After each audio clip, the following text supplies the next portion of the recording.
1,00,000 మంది శివభక్తులతో కలిసి మహారుద్రాక్ష పూజలో పాల్గొనండి. వెంటనే కాల్ చేసి మీ పేరును నమోదు చేసుకోండి.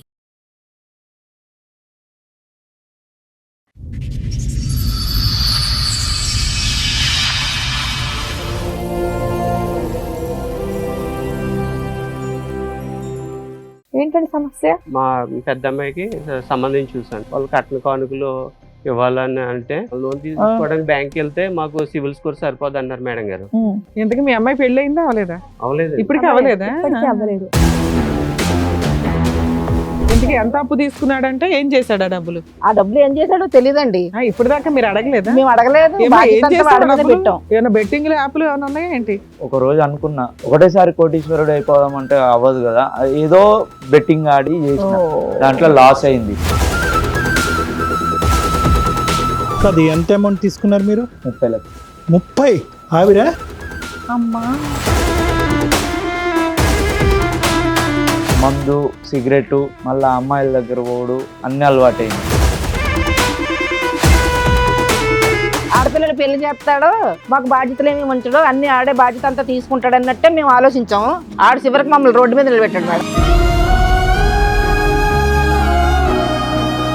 అయినా కానీ నీ వయసు ఏంట్రా, నీ ఆలోచన ఏంటి, అసలు ఎక్కడ పోతున్నావు నీ జీవితంలో? నువ్వు పుట్టి 20 సంవత్సరాలు అవ్వలేదు. ఎవరు లేరా మీ ఫ్యామిలీలో కాస్త 4 తోలు తీసేవాళ్ళు పిల్లాడికి? మీరిద్దరు చెప్తుంటే వినేలాగా లేడా అబ్బాయి? ఎంత కొవ్వా? మీ జీవితకాలం సంపాదన తీసుకెళ్ళి నువ్వు గేమ్ ఆడావా? ఇంత క్రిమినల్ మెంటాలిటీతో ఎక్కడ నిన్ను ఎక్స్క్యూజ్ చేయాలి? ఎలా బతుకుతావు చెప్పు? ఇప్పుడు ఏ ఫ్రెండ్స్ ఎన్ని రోజులు చూస్తారు నిన్ను? నీ బాధ్యత నీకు తెలియదా? నీ జీవితం నీకు తెలియదా? చెప్పు. అప్పుడు తెలియలే మేడం. ఇప్పుడు ఎలా తెలిసింది సడన్ గా? వాళ్ళు సూసైడ్ చేసుకుంటే తెలిసేదా? ఇంకోసారి ప్లీజ్. కుటుంబాన్ని అంతా లోటు పడేసేసి ఇప్పుడు మేము చేస్తాం.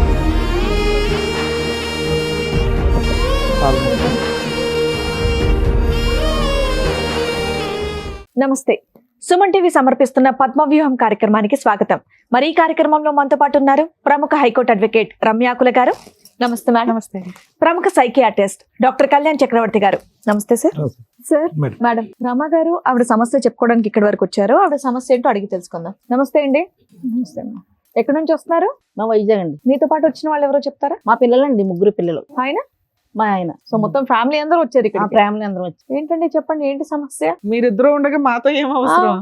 పొలమయ్య ఉంది, వ్యవసాయం చేసుకుంటాం. తర్వాత పిల్లలు కూడా చాలా చక్కగా చదివించి అల్లారుముద్దుగా చూసుకుంటున్నానండి. సూపర్. నేను మా మిసెస్ కూడా పొలం పని చేసుకుని వాళ్ళకి ఏది కావాల్సిన ప్రేమగా అన్ని ఏ లోటు లేకుండా బాగా చక్కగా చదివించి విద్యాబుద్ధులు అవి చక్కగా నేర్పించామండి. నేర్పించిన తర్వాత ఇంకా వాళ్ళకి పెళ్లిడికి వచ్చారు. చదువులన్నీ అయిపోయిన తర్వాత ఇంకా నెక్స్ట్ బాధ్యత మా బాబుతోటి, అరే సిస్టర్స్ పెళ్ళిళ్ళు చేద్దారా, పెళ్ళిళ్ళకి వచ్చేసారు కదా, అందులోకి మనకి మా తెలిసిన బంధువు ఒకరండి సంబంధాలు తీసుకొచ్చారు పాపలకి.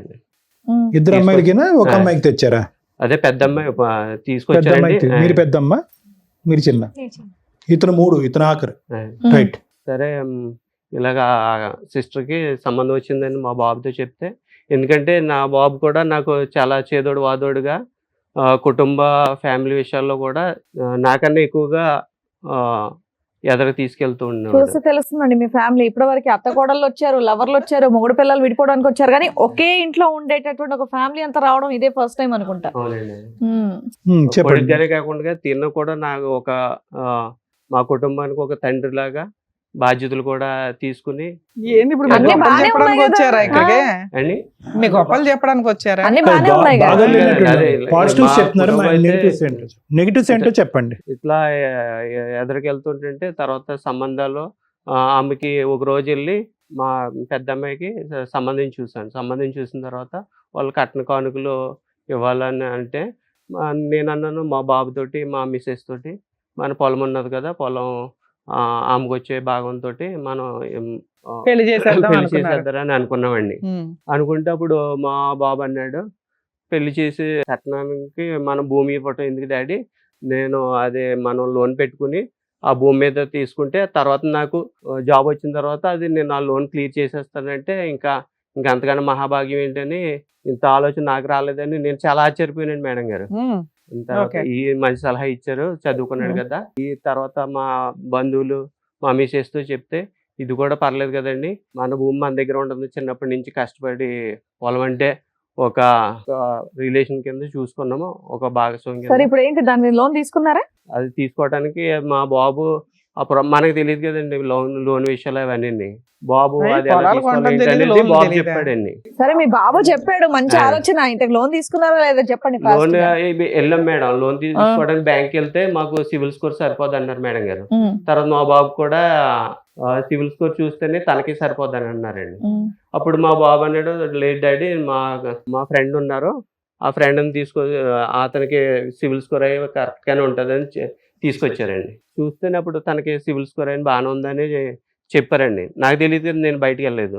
ఇంకేళ్ళలో బ్యాంక్ వెళ్ళి సివిల్ స్కోర్ అయి సరిపోయిందని అన్నారండి. అయితే సరే అయితేనండి, మా బాబు ఏమన్నాడంటే, డాడీ ఇప్పుడు తన పేరున లోన్ తీసుకోవాలి కాబట్టి మన పేపర్లన్నీ ఆ బాబుకి ట్రాన్స్ఫర్ చేసి రిజిస్ట్రేషన్ చేసి ఇవ్వాలి అన్నాడు. రిజిస్ట్రేషన్ చేస్తే ఆ అబ్బాయి లోన్ తీసి అప్పుడు అమౌంట్ ఇస్తాడు కదా అప్పు, తర్వాత అది నేను సో లోన్ కట్టుకుంటాను, ఆ తర్వాత ఇన్స్టాల్మెంట్ మీరు కడుతూ ఉంటారు, కడుతూ ఉంటాను. లోన్ క్లియర్ అయినాక మళ్ళీ రిజిస్ట్రేషన్ చేస్తాడు అని అనుకున్నారు. అంతలో పెళ్లి కూడా అయిపోద్దని అంటే నమ్మమండి. నమ్మి ఎవరు మా నమ్మారు? మిస్సెస్ మీ కూడా అబ్బాయినా వాళ్ళ ఫ్రెండేనా? ఈయన్నే నమ్మమండి. ఈయన్నే నమ్మం. ఒపీనియన్ మేము అంగీకరించి కుటుంబ పరంగా అందరం కూర్చొని ఓకే ఇది బాగుందని మేము మీ agree. సస్పెన్స్ పాడగాను ఆ బాంబు ఏదో కొన్ని కొన్ని తొందరగా ఎంత రాసి ఇచ్చారు? ఎకరమా, అర ఎకరమా, పావు ఉన్న ఎకరమా? దాంట్లో ఎకరం మేడం ఓకే. రాసిస్తే తర్వాత ఇంకా సివిల్ మరి వాళ్ళేమో పెళ్లి కొడుకోళ్ళేమో మాకు ఫోన్లు చేసి మరి ముహూర్తాలు పెట్టుకున్నారండి, ముహూర్తాలు అయిపోతున్నాయి. ఎప్పుడు తర్వాత సార్, ఎన్ని సంవత్సరాల క్రితం స్టోరీ ఇది? 2.5 సంవత్సరాల క్రితం 2.5 years. ఓకే. లోన్ తీసుకోవాలని వీళ్ళు వెళ్ళారని సివిల్ స్కోర్ అయిన పేపర్స్ మాత్రం రిజిస్ట్రేషన్ అయిపోయింది మేడం. లోన్ విషయం తర్వాత మా అల్లుడి గారు ఫోన్ చేసి ముహూర్తాలు పెట్టించుకోవాలండి, మరి ఏంటంటే తర్వాత అటువైపు పెద్దలు కూడా మరి కట్న కానుకలు అవన్నీ ఇవ్వాలనుకుంటున్నారు, మరి పెళ్లి పెట్ల మీద లేకపోతే ముందు ఇచ్చేసిన మేము పెళ్లి కార్యక్రమాలు చేసుకోవాలని అంటే, మరి అప్పుడు బాబుని మా మిసెస్కి ఇలా చెప్పానండి. మరి వాళ్ళు ఇటు నుంచి ప్రెజర్ చేస్తున్నారు, ముందు డబ్బులు ఇచ్చేస్తే పెళ్లి కథ కార్యక్రమాలు నడిపించుకోవాలి కదా, డబ్బులు అడుగుతున్నారండి ఏంటని అడిగితే, అప్పుడు మా బాబుని అడిగితే మా బాబు అన్నాడండి, మా ఫ్రెండ్ ఫోన్ చేస్తున్నాను డాడీ, ఫోన్లు ఇచ్చేయట్లేదు, ఏమైంది అంటే మరి అలాగా టెన్షన్ పడుతున్నామండి. టెన్షన్ పడుతుంటే అప్పుడు మళ్ళీ మా బాబుని కంగారు పెట్టి, మరి ఏంటి ఇలాగా టైం అయిపోతుంది, అలా రోజులు చూసామండి, వారాల తర్వాత నెలలు అయిపోతున్నాయి. మాకేమో ఒక టైం పక్కనేమో ఈ పెళ్లి టెన్షన్, ఓ పక్కనేమో ఈ డబ్బులు రాలేదు ఏంటని అంటే, సరే మా బాబుని పిలిచి మా మిసెస్ నేను ఏంటి మరి పోలీస్ కంప్లైంట్ ఇద్దారా ఏంటనంటే, లేదు డాడీ నేను మా ఫ్రెండ్ మంచోడు, నువ్వు కంగారు పడవద్దు, కేసు పెడితే మళ్ళీ పోలీసులు పెడితే ఇంకో రకంగా ఉంటుంది, ఒకసారి ఎతిదారి నాకు కొంచెం టైం ఇవ్వండి అని అడిగితే మేము అప్పటికే నమ్ముతానే ఉన్నాం మేడం గారు. తెలీదా మీకు? ఎంతో క్లోజ్ గా ఉంటాడు కదా, మాకు తెలియదండి. మా ఇంట్లోనే మా నుండి ఉండేవాడు. వచ్చేవారు వీడితో పాటు కానీ ఆడు పెరిగాడు. పెరిగారు.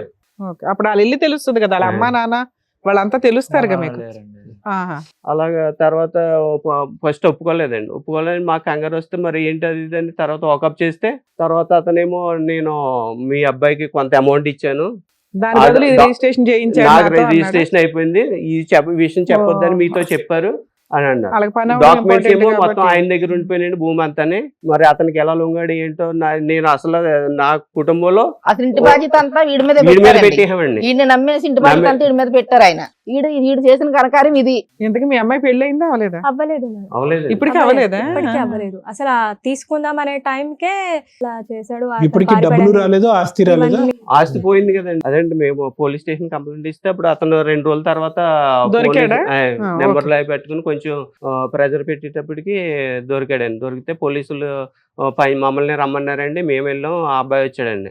ఆ అబ్బాయి వచ్చిన తర్వాత ఇప్పుడు ఆయన చెప్పినట్టు ఏదండి కథ కార్యక్రమం ఇట్లా చీట్ చేసి రిజిస్ట్రేషన్ చేయించుకున్నాడు అని అన్నారు. డబ్బులు కూడా తీసుకున్నాడు ఇవ్వడు అని. వెళ్ళేటప్పటికి మాకు ఇంకా మేము నా మిసెస్ మా పిల్లలతోటి ఇంకా బోర్ నేర్చి ఏంటి ఇంతలాగా కొడుకు కానం మన కుటుంబానికి పెద్దలాగా తండ్రిలాగా నువ్వు ఇంత పెద్దవాడు మంచివాడు అని మేము నమ్మాము, మమ్మల్ని ఇలా ముంచేసావేంట్రా, ఆడపిల్ల పెళ్ళి అంటే ఎంత బరువు బాధ్యతలు, ఎంత చక్కగా మనం అత్తవారింటికి పంపాలి, సౌభాగ్యం పంపాలి, ఆడపడుచు ఉసురు మనకు తగలకూడదని మనం అనుకుంటే నువ్వేంటి ఇట్లా చేస్తావు అసలు అంటే మేము ఏమన్నాడంటే ఊహించలేదండి అవన్నీ తల్లిదండ్రులు. ముఖ్యం కాదు నాకు, నా గురించి మీరు ఎప్పుడు ఆలోచించలేదు, నా గురించి ఆ ఆడపిల్లలు అన్నారు ఎప్పుడూ, నా గురించి అంటూ మీరు ఏం ఆలోచించలేదు, అంతా వాళ్ళ మీద బలువు భారం వేసినట్టుగా మీరు మాట్లాడారు. అప్పు తీసుకున్నాడంటే ఏం చేశాడు ఆ డబ్బులు? ఆ డబ్బులు ఏం చేశాడో తెలియదండి, ఇప్పుడు దాకా మీరు అడగలేదా? మేము అడగలేదు, ఏమ్మా, బాధ్యత ఏం అంతా చేశాడు వాడి మీద డబ్బులు? పెట్టాం. ఏం పేరు బాబు ఏమైనా నీది? బెట్టింగ్ యాప్లు ఏం పేరు? ఏంటి?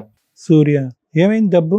ఎంత అప్పు తీసుకున్నావు? అంటే నైట్ ఒక రోజు అనుకున్నా, మనం ఏంది, మన పరిస్థితి ఏంది, ఎప్పుడు ఇదే జాబ్ చేసి ఇళ్ళకే పైసలు పెట్టుడా, మీ నాన్న ఒకటేసారి అరగంట పొగిడాడు నిన్ను. ఒకటేసారి కోటీశ్వరుడు అయిపోదాం అంటే అవ్వదు కదా. అది ఏదో బెట్టింగ్ ఆడి అది ఆడి ఇది ఆడి చేసిన, దాంట్లో లాస్ అయింది. సూపర్. మందు, సిగరెట్, మళ్ళా అమ్మాయిల దగ్గర పోడు, అన్ని అలవాటు అయినాయి. అన్ని బుద్ధిమంతుల్లో చెప్తున్నా లిస్ట్. అన్ని ముందు బుద్ధిమంతుడుగానే ఉండేవాడు, తర్వాత అలా తయారయ్యాడు. కాదు, ల్యాండ్ మీద లోన్ తీసుకున్నావా? ల్యాండ్ మీద లోన్ తీసుకున్న, ఫ్రెండ్ పేరు మీద. కాదు, ఎంత అమౌంట్ తీసుకున్నారు మీరు? 30 లక్షలు. 30? ఆవిడ 30 లక్షలు?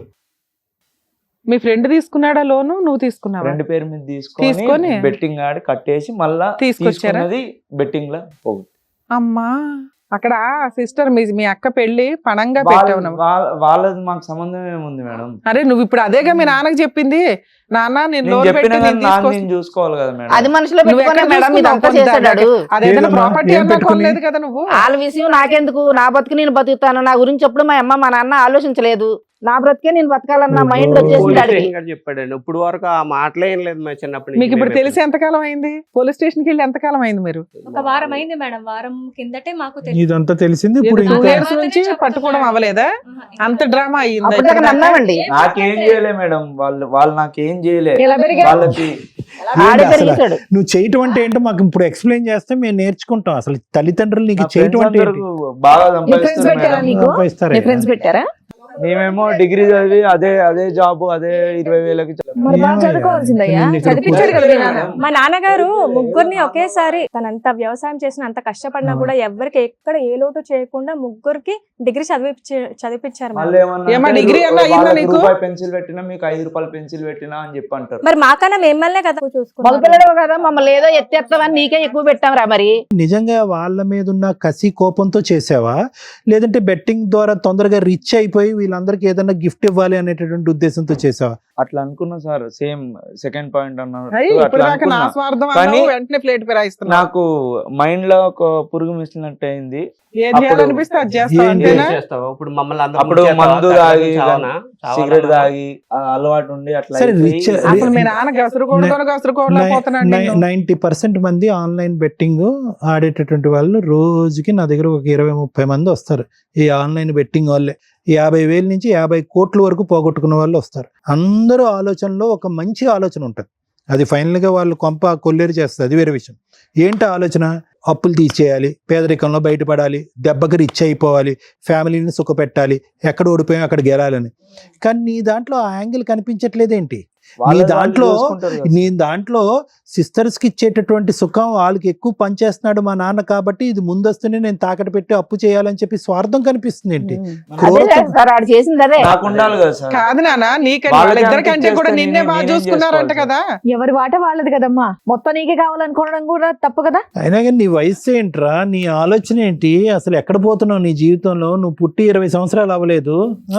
ఎవరు లేరా మీ ఫ్యామిలీలో కాస్త 4 తోలు తీసేవాళ్ళు పిల్లాడికి? మీరిద్దరు చెప్తుంటే ఇనేలాగా లేడు అబ్బాయి, అలవాటు అయిపోయింది నరాల్లో అంతే, బెట్టింగ్. చిన్నప్పటి నుంచి అలాగే నమ్మించి ద్రోహం చేశాడండి వీడు. అరే ఫ్రెండ్స్ 1 వీక్ తోటి దాకా మీ జట్టు అబ్బాయిని మీరు పట్టి కనిపెట్టలేకపోయారంటే పాడైపోతాడని తెలియదు మేడం గారు. అప్పటి వరకు మా దగ్గర బాగా మంచిగా నటించాడు, మేము ఎంతో మా ఈ ఊర్లో వాళ్ళందరూ కలిపి హీరో అని ఊరండి. కృష్ణ గారు, ఒకటి, ఎవడండి నమ్మించి మోసం చేసింది? ఎదురింటోడా, పక్కింటోడా, కొడుకు. పైంటోడా? ఎలా కొడుకు మోసం చేస్తాడండి? కొడుకే చేశాడు. ఇప్పుడు మీరు ఇచ్చినటువంటి తూకం అది, మీ అబ్బాయికి వయసుకు తగ్గ వెయిటేజ్ ఇవ్వండి అని మేము ఎందుకంటాం?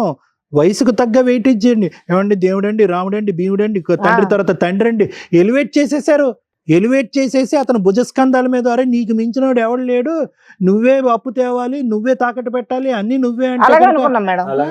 అలాగే వాళ్ళు ఎందుకు? చేసేది మంచి వరకు మనకు తెలియదు మేడం. ఆడపిల్లలు పెళ్లి చేస్తాడు, మాకు బాధ్యతలు ఏమి ఉంచడు, అన్ని ఆడే బాధ్యత అంతా తీసుకుంటాడు అన్నట్టే మేము ఆలోచించాము. ఆడు చివరికి మమ్మల్ని రోడ్డు మీద నిలబెట్టాడు కాదు మేడం. నాన్న, ఇప్పుడు మీ నాన్నగారు ఇందాక మాట్లాడింది ఏంటి, ఎవరి వాటా వాళ్ళకని. ఆ అమ్మాయి వాటా కదా పెళ్లికి అమ్ముదాం అనుకున్నది. అనుకున్నా మేడం, ఆ, కానీ అది కూడా నువ్వే అవ్వలేదు. కొట్టేయాలనుకున్నావా? ఉమ్. టూ మచ్ గా సరే అనిపించట్లా? ఇంతేనా, ఇంకేమైనా ఉందా? ఇక్కడికి ఎందుకు ఎందుకు వచ్చారు? వచ్చారు? అదే మాకు ఇంత కష్టాలు. ఇప్పుడు అమ్మాయి పెళ్లిళ్ళు చేయాలండి, 2 అమ్మాయిలు ఉన్నారు సార్. తర్వాత పొలం కావాలని ఈయన్ని కొంచెం అడుగుతున్నాను.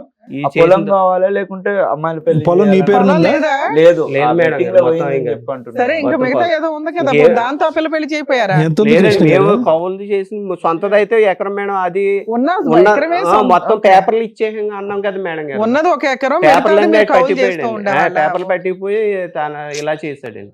సున్నా ఇప్పుడైతే సున్నా. మీరు. సున్నా చేస్తాడు, ఇప్పుడు జీరో ఇంకా చేస్తాడండి. ఏమీ లేదు మేడం గారు. మళ్ళీ కష్టార్జితంతో ఏ. మీకు ఇల్లు గడవాలి, ఇప్పుడు ఏదైనా రెండు కానీ అమ్మాయి కౌలు ఉన్నది. చేసుకోవాలి. సొంత ఇల్లు కాబట్టి రెంట్ లేదు కాబట్టి ఇలాగన్నా ఇలా బ్రతకగలుగుతున్నాం మేము. బతుకుతున్నాం. అమ్మ ఇప్పుడు ఒకటి ఇక్కడ చాలా సర్వసహజంగా కనిపించేటటువంటి ఒక సినారియోని మన టీం వాళ్ళు ఈరోజు ఇక్కడ తీసుకురావటం అనేది జరిగింది. నిజంగా చెప్తున్నానమ్మా, చాలా గుండె భారంగా చెప్తున్నాను. ఇది ఆల్మోస్ట్ ఇంటింటి రామాయణం అయింది. ఈ బెట్టింగ్ కానీ, ఈ గ్యాంబ్లింగ్లు కానీ, ఆస్తులు పోగొట్టుకోవటం కానీ, అందరు శూన్యంలోకి వెళ్ళిపోవటం అనేటటువంటిది ఎటొచ్చి ఇక్కడ 5 రూపాయలు అయితే అక్కడ 10 రూపాయలు, అక్కడ 10 రూపాయలు అయితే ఇంకో చోట 100 రూపాయలు. ఇల్లులన్నీ కూడా దహనం అయిపోతున్నాయి ఈ బెట్టింగ్ గ్యాంబ్లింగ్ వల్ల. ఒక్క నిమిషం మేడం ప్లీజ్. సో ఏం చేయాలి అనేటటువంటి దాని గురించి ఆలోచిద్దాం అమ్మ. ఇప్పుడు what we can do, let us plan that. ఇప్పుడు అయిపోయిన దాని గురించి ఇప్పుడు మనం కూర్చొని ఆలోచించవలసినటువంటి అవసరం లేదు. ఇందాక నేను ఒక పాయింట్ చెప్పాను. ఏంటి ఆ పాయింట్ అంటే కనుక, ఎందుకు ఈ అబ్బాయి 20-21 సంవత్సరాలు డిగ్రీ ఈ మధ్యకాలంలోనే కంప్లీట్ అయింది.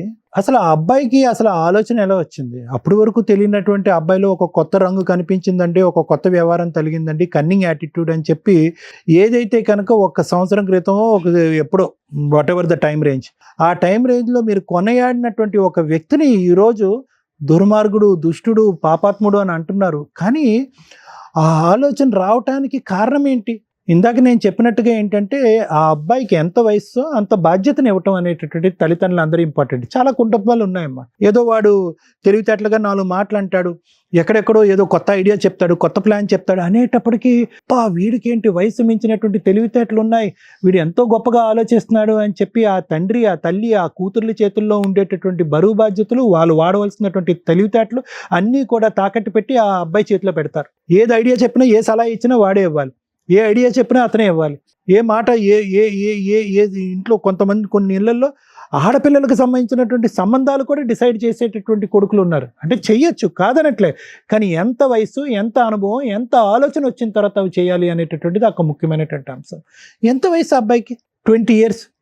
ఆ అబ్బాయి ఆల్రెడీ మీ ఇంట్లోనే పెరిగినటువంటి ఒక అబ్బాయి యొక్క సిబిల్ స్కోర్ బాగుంది అని చెప్పి అతను డిసైడ్ చేసేది అతనే, తాకట్టు పెట్టించేది అతనే, అప్పు తెమ్మంది అతనే. మనం ఏమీ వేరే బోర్డ్స్ చూడలేదు, ఏం లేదు. అంత గుడ్డి నమ్మకం ఉండకూడదమ్మా. కొడుకే కదా అని నమ్మామండి. కొడుకు కరెక్టేనమ్మా, కానీ కొడుకున్న అనుభవం ఏంటి, ఆలోచన ఏంటి, వ్యక్తిత్వం ఏంటి అన్నది కూడా అదే ఆలోచించాలి. మేము కొడుకు చేసిన తప్పు. కొడుకు అంటే ప్రేమ ఉండొచ్చు, కాదనట్లేదు, చదువుకున్నాడండి, కాదనట్లేదు, కానీ వయస్సు, ఆ అబ్బాయిలో ఉండేటటువంటి ఆ అడ్వెంచరస్ యాటిట్యూడ్, ఆ హార్మోన్స్ ఎక్కడ పోతాయి? తక్కువ సమయంలో అందులో ఎక్కేయాలి, తక్కువ సమయంలో ఎక్కడికో వెళ్ళిపోవాలి అనేటటువంటి ఆ ఉరుకులాట సహజ సిద్ధంగా ఆ వయసులో ఉండేటటువంటి దానికే ఆ అబ్బాయి ఉంది. ఆ అబ్బాయిని ఎవరో వచ్చి బ్రెయిన్ వాష్ చేశారు. అరే చూసుకోరా, మీకు ఇంత ఆస్తుంది, ఇప్పుడు అనుభవించిపోతే కనుక వాళ్ళు కూడా చరి సమానంగా వాళ్ళు పట్టుకెళ్ళిపోతారు, తనుకుని వెళ్ళిపోతారు ఆడపిల్లలు, కట్నాలు కానుకలు అని చెప్పి ఎవరో చోట ఇందాక అన్నాడు చూడండి, ఒక పురుగు తుంచేసింది బ్రెయిన్లో అని చెప్పి ఆ పురుగు ఎవరో నాటారు. ఆ వయసు అలాంటిది, ఆ ఆలోచన అలాంటిది. కాబట్టి మనం ఏంటంటే ఎంత తెలివిగా మాట్లాడినా, ఎంత ఆలోచనతో మాట్లాడినా ఒక భయంతో మనం ఉండాలి, ఒక ఆలోచనతో ఉండాలి, ఒక పర్యవేక్షణలో ఉండాలి. ఇది నెంబర్ 1. నెంబర్ 2, ఓకే జరిగిపోయింది, ఎందుకు జరిగింది? సూర్య, ఇప్పటికి కూడా నువ్వు ఇక్కడికి వచ్చి కూర్చుని అలా మాట్లాడటం అనేటటువంటిది కరెక్ట్ కాదు నాన్న. ఈరోజు చేతులు కాలిపోయినాయి, మొత్తం అంతా కూడా ఇల్లంతా కూడా శూన్యం అయిపోయింది. మీకేం 10 ఎకరాలు ఉంటే 1 ఎకరం పోలేదు. ఇందాక నేను అన్నాను కదా, 50,000 నుంచి 50 కోట్ల వరకు బెట్టింగ్ గ్యాంబ్లింగ్లో పోగొట్టుకుని, నీవు పోగొట్టుకుంది 30 లక్షలు, తాగుడికి సిగరెట్లకి 30 లక్షలు అయిపోద్దని నేను అనుకోలేదు. వేసావు పందెం మీద పందెం వేసావు, ఎక్కడ పోగొట్టుకోవాలో అక్కడ సంపాదించాలనుకున్నావు. సర్వసహజమైనటువంటి ఆలోచన శైలి. ఈ బెట్టింగ్ గ్యాంబ్లింగ్లో ఉండేటటువంటిది ఏంటంటే చాలా చక్కగా ఉంటారు, ఎంతో ముద్దుగా ఉంటారు, ఎంతో తెలివైనటువంటి పిల్లలు.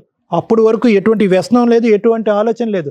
ఆ ఊబిలోకి వెళ్తారు, చిక్కుకుపోతారు, మళ్ళీ బయటకు రాలేరు. ఎందుకు చిక్కుకుపోతారంటే తెలుసా, మళ్ళీ ఆ కుటుంబాన్ని ఏ స్థాయిలో అయితే పడిపోయిందో ఆ స్థాయికి తీసుకెళ్లాలనేటటువంటి పరితపంతో మళ్ళీ అందులోనే బెట్టింగ్ చేస్తారు. వాళ్ళు అనుకుంటారు ఎక్కడైతే ఓడిపోయినా అక్కడే గెలవాలనుకుంటారు. మనకు వచ్చినటువంటి విద్య అదొక్కటే అని అనుకుంటారు. పోగొట్టుకున్న డబ్బులు సంపాదించాలంటే ఇల్లు కాజేయలేం, ఇంకోటి చేయలేం, సంపాదించాలనుకుంటారు. కానీ పోతూనే ఉంటది.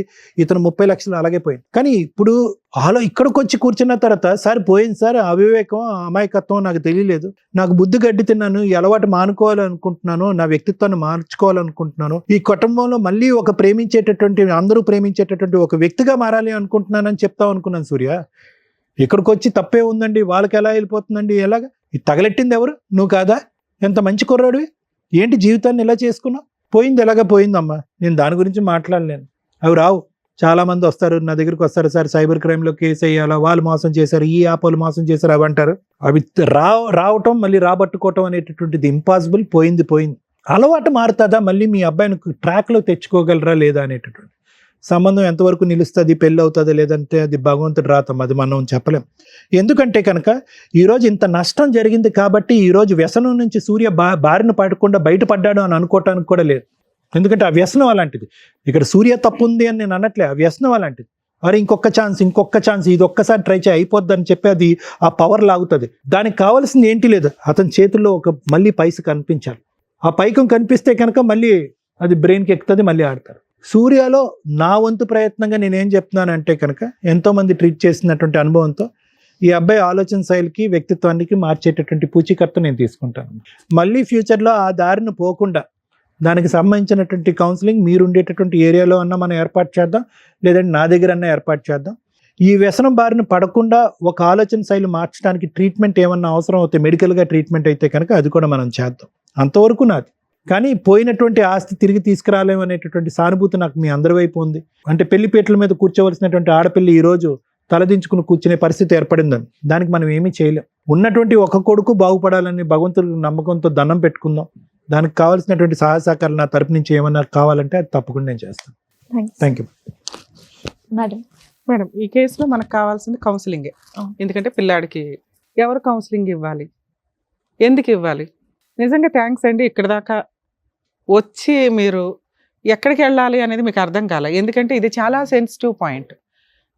ప్రతి 10 ఏళ్లలో ఒక ఇంట్లో సీక్రెట్గా జరుగుతున్న ఎదురు దాడి, అది కొడుకుల కూతుర్ల అని పక్కన పెడితే, బెట్టింగ్ యాప్స్ ఆఫ్టర్ లాక్డౌన్ మనకి క్లియర్గా తెలుసు ఎన్ని వేల మంది ప్రాణాలు పోయినాయో. ఎందుకంటే అది ఆశ. ఈరోజు ఒక పిల్లాడు ఇక్కడ కూర్చొని మాట్లాడుతున్నది అంత చిన్న వయసులో ఆశ, ఫాస్ట్గా సెటిల్ అయిపోవాలి, ఎక్కడి నుంచన్నా డబ్బు రాని.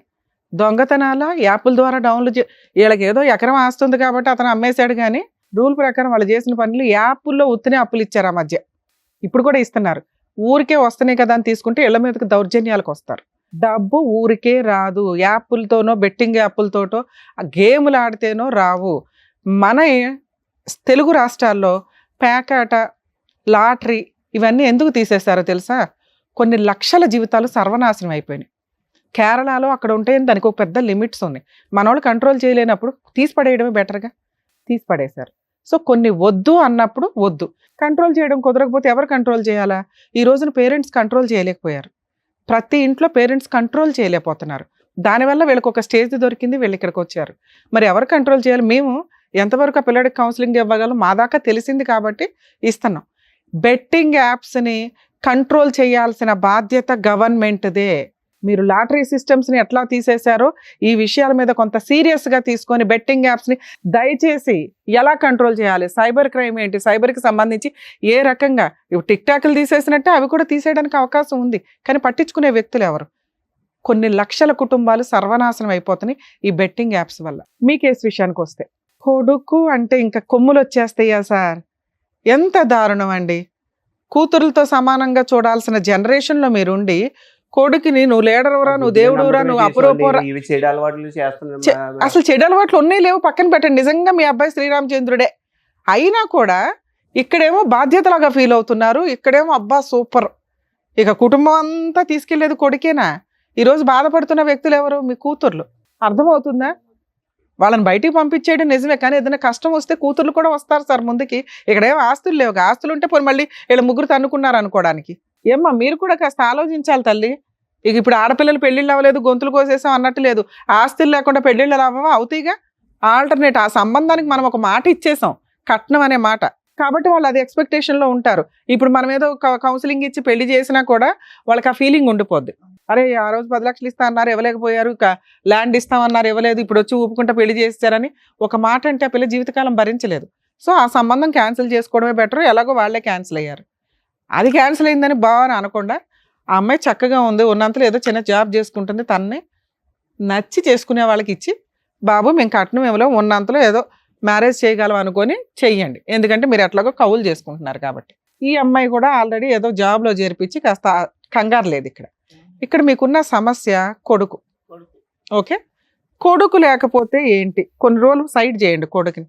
ఎందుకంటే కొడుక్కి తల్లిదండ్రుల వాల్యూ తెలియదు, కుటుంబం వాల్యూ తెలియదు. మీరు అనుకుంటున్నారు శ్రీరామచంద్రుడు అని, ఆయనకి ఆ వాల్యూ తెలియాలి.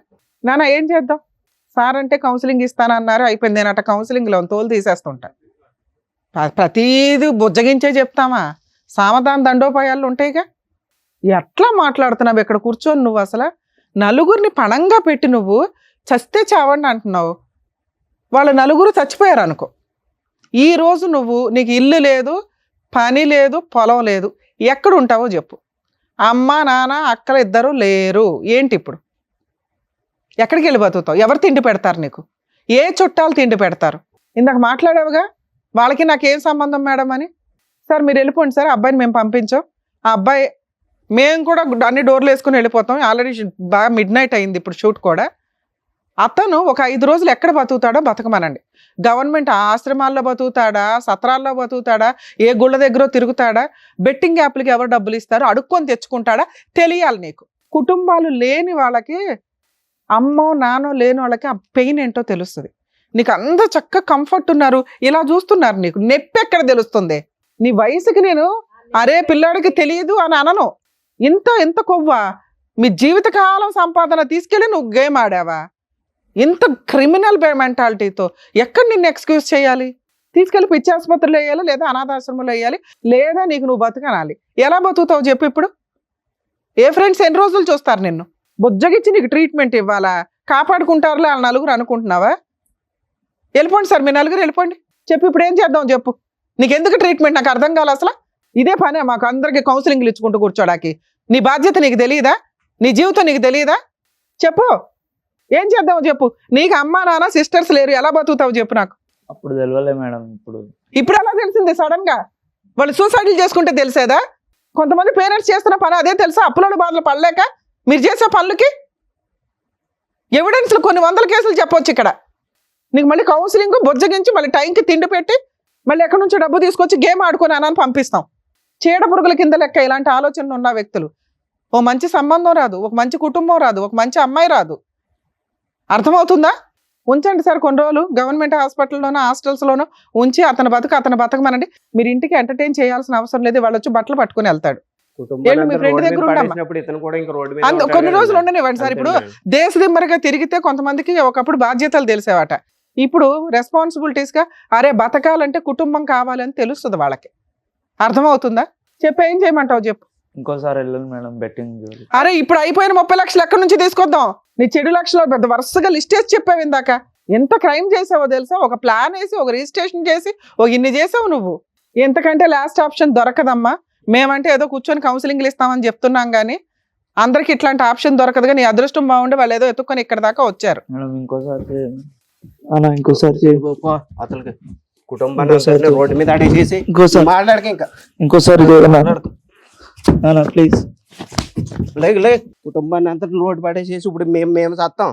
మేమేం చేయని చెప్పు. ఇప్పుడు నువ్వు పట్టుకోవాల్సింది మీ అక్క కావాలి నాన్న. అమ్మ నాన్న ఏముంది కడుపులో పెట్టుకుంటారు. పిల్లలు ఎంత తప్పులు చేసినా ఆ అమ్మాయి జీవితం మీద కొట్టావు కదా నువ్వు. రేపు వదిన ఏ సంబంధం వస్తుంది?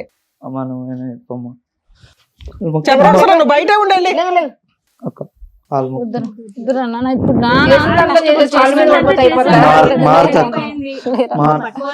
కూర్చోమ్మా నాన్న. ఇక్కడికిక్కడ ఏదో ప్రాబ్లం సాల్వ్ అయింది అనుకో. మాకు నువ్వు ప్రాపర్ గా మారకపోతే మా టీం ఎప్పుడు అందుబాటులోనే ఉంటుంది సార్. మేము ఎవ్రీ మంత్ ఫోన్ చేస్తామండి. ఆ అబ్బాయి ఎలా బిహేవ్ చేస్తున్నాడు, తాగుళ్ళు సిగరెట్ ఇట్లా ఉన్నాయా లేదా, ఇప్పుడు నుంచి ఒక కన్నేసి ఉంచండి. కౌన్సిలింగ్ అవసరమైన ఇందాక సార్ చెప్పారు కదా, కౌన్సిలింగ్ కూడా పంపిద్దరు. కానీ మేమేం వదలం, 1 year ఫాలోఅప్ లో ఉంటాం నీ విషయంలో మాత్రం. Thank you madam.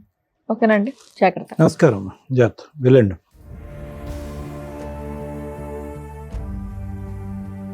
Thank you so much sir. Thank you so much madam. మరో కథతో మళ్ళీ కలుద్దాం.